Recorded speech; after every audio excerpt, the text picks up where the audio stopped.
gravel, slippery surface, a heart attack.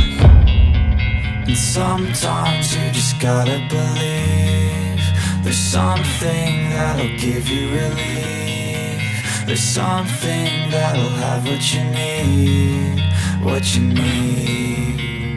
We're broken.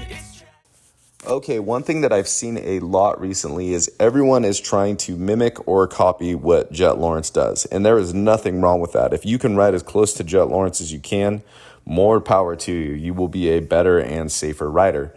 The one thing that I have noticed and that's been kind of bothering me is a lot of people are running their brake pedal like Jet Lawrence does. He runs his rear brake pedal extremely high. And he is able to ride with it like that and ride very fast with it like that. But that is not going to work for everyone. It doesn't work for me. I've tried it. I go slower. I know for a fact that I go slower when my brake pedal is that high because I end up using way too much rear brake and I do not have the feel for my brake pedal being that high.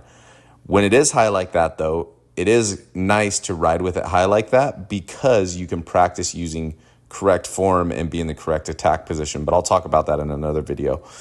So here I have 4 bikes. These are 4 professionals bikes. The first bike being Jet Lawrence's. You've seen I've drawn a line from the pedal to the foot peg and the foot peg to the pedal, and he runs his extremely high. To the right of that is Chase Sexton's bike. Now, if you look at the line and where the tip of the brake pedal is on Chase Sexton's bike, it's almost an inch lower.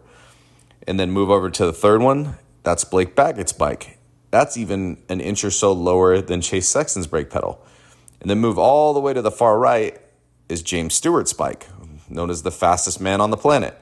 He ran his brake pedal pretty low as well.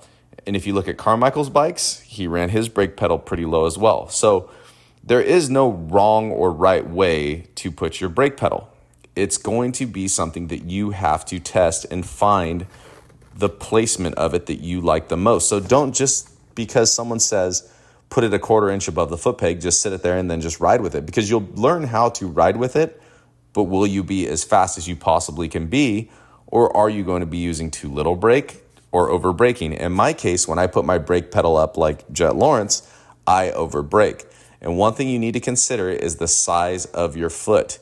If you have a big foot, all brake pedals are made the same length. If you have a big foot, you are going to be using the middle to the meat of your foot to press on that brake pedal. So if you have it really high, you're going to be pushing on that brake pedal with a lot of strength.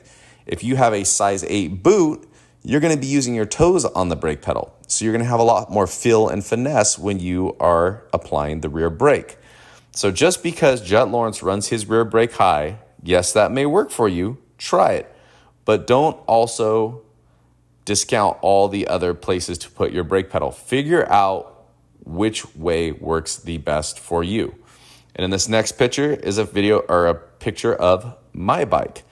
I run mine slightly above the foot peg, but I'm actually going to put it down a little bit more because when I was riding yesterday, I felt that I was locking up the rear brake a little too much.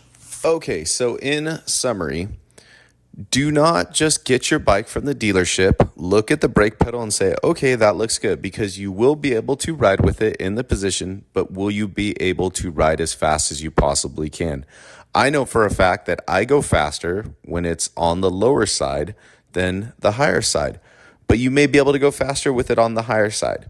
So playing with your brake pedal can make the difference of seconds per lap.